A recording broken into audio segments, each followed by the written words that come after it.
Hello and welcome to my world. I'm so happy to see you today because in this episode I want to end deforestation in my world. Previously, I built this super efficient shulker shell farm and it can provide me with unlimited shulkers. But in order to craft them, I'm gonna need a lot of chests that require a lot of wood. Besides, I cannot leave those shulkers empty. I gotta fill them up somehow, and wood is one of the most precious resources in Minecraft. I really learned that when I was building the giant potato. I had to destroy a couple of forests and it took so long. So the tree farm is exactly what I need to make huge progress in my world, and it will definitely help me with my future giant build projects that I really can't wait to do. So let's go straight into it.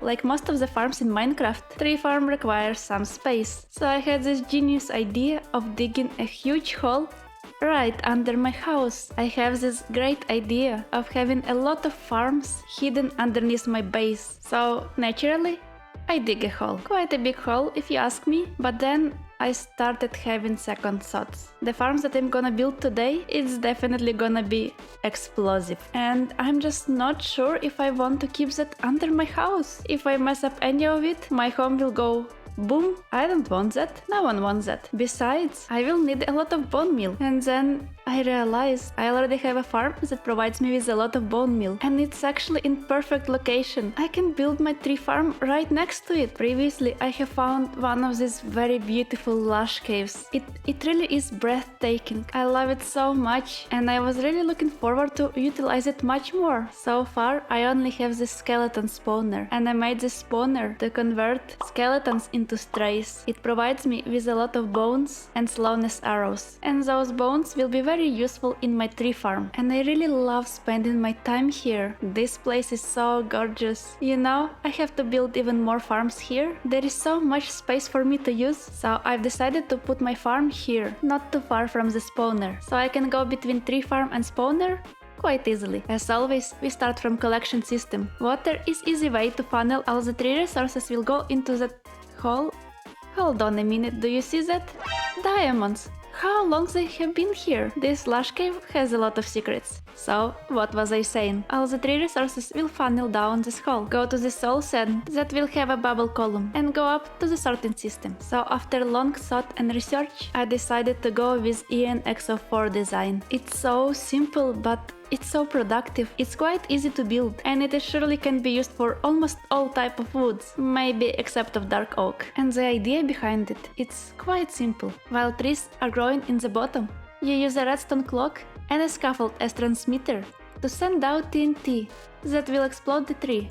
The TNT will explode at different heights to make sure that the whole tree is gone. The farm design is quite tall. I was almost sure I can fit it here, but I made a small mistake. There is water cave right above, so I have to squeeze this redstone and make sure I don't mess it up. It's quite hard in such tight space. Well, I guess it's a challenge. Now I'm trying to build a TNT duper. Well, I will tell you my thoughts about that a little bit later. But basically, that signal from the scaffold will travel all the way up here, activate this piston with observer, and also will activate the TNT that will fall down at exact time that is needed for us. And then below, it will be pushed by the piston to make sure TNT will explode at the correct place. Building redstone at such a tight space was really bad idea, but it's just a small delay. It will not stop me. Finally, it looks a little bit better. I'm definitely trying my best to explain how the system works. I'm trying to explain it for you, but mostly for me.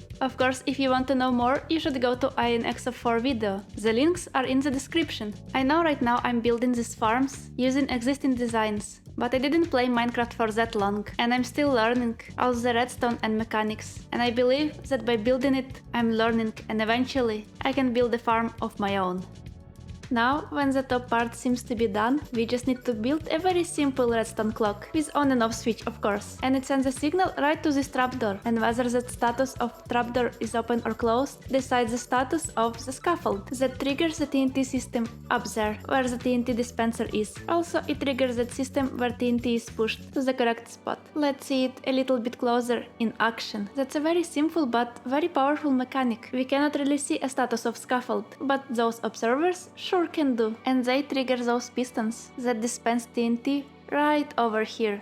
And boom, But there is one catch. I'm taking damage. Why in the world am I getting damage? Look at me. That's a hardcore world. I cannot be getting damage. Especially not from TNT. Ow.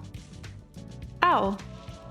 No, that's not gonna work. Well, I really doubt that this farm has a design flaw. I probably messed up something, probably when the water broke down from the ceiling. Well, would you look at that? I followed all the instructions, including putting down the signs. This one says, flip the lever. What lever? And no lever to be found. I'm pretty sure I put it there before, but I don't know what happened. But now I fixed it. And look! It's working! You just activate the farm, go into your spot, press right button on your mouse, hold it, press F3 and T, and then you can let go of the right mouse button. And you can freely AFK for as long as you have bone meal. And the saplings, they will go through that bubble elevator, and they will refill in your inventory. And everything excessive will go straight to the storage system. Isn't it amazing?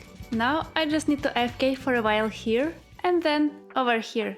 That's probably gonna take some time, but it will surely be much easier than going and collecting all this forest by hand. The only things that I question myself about is the use of TNT duper. For me, duping stuff in Minecraft is cheating, but on the other hand, in farm like that, I'm saving so much time and it's just so much more efficient. It kind of justifies the ends. And this mechanic has existed in Minecraft for a very long time. In fact, for so long, it feels like a core of a game. So is using TNT duper a cheating or a feature? Let me know in a comment down below. I'll be really happy to hear your thoughts.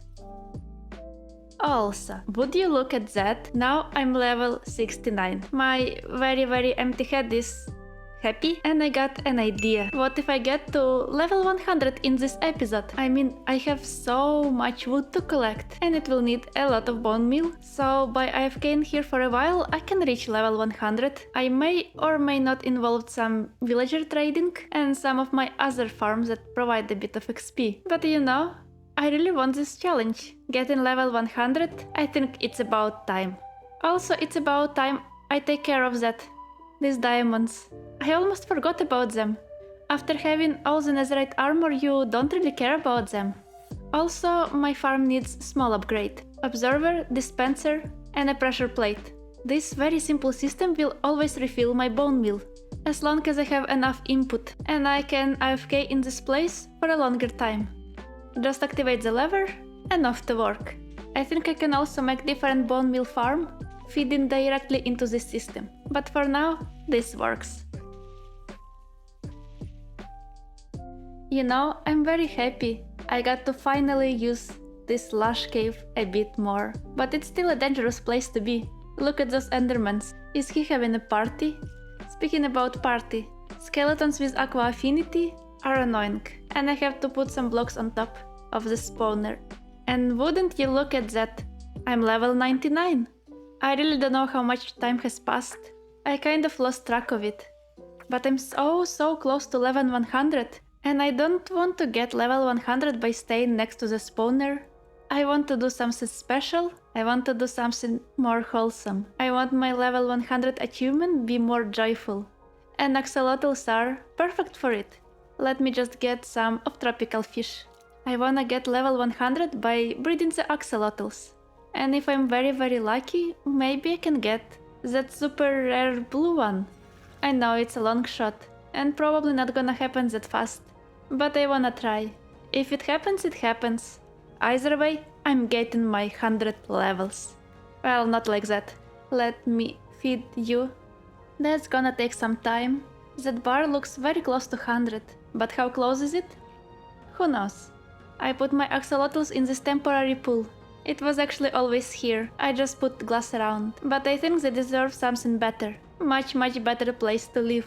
Another thing on my to-do list. And here it is. I have finally reached level 100. Thanks to these cute little faces. Aren't they nice? If you wanna name these axolotls, you can always leave comment down below. I think you deserve to be part of it. So if you have very nice name, I'm open to any suggestions. Now I'm standing here looking at my island. It looks so beautiful but kind of blunt. It really needs something that will make it truly special. So in next episode, I will start big building project to upgrade my jungle zombie village island. And I've got plenty of resources. Thank you so much for watching. Don't forget to like the video, subscribe if you want more content, and comment if you have any ideas. And of course, I'll try to answer each one of you. So until the next time, bye!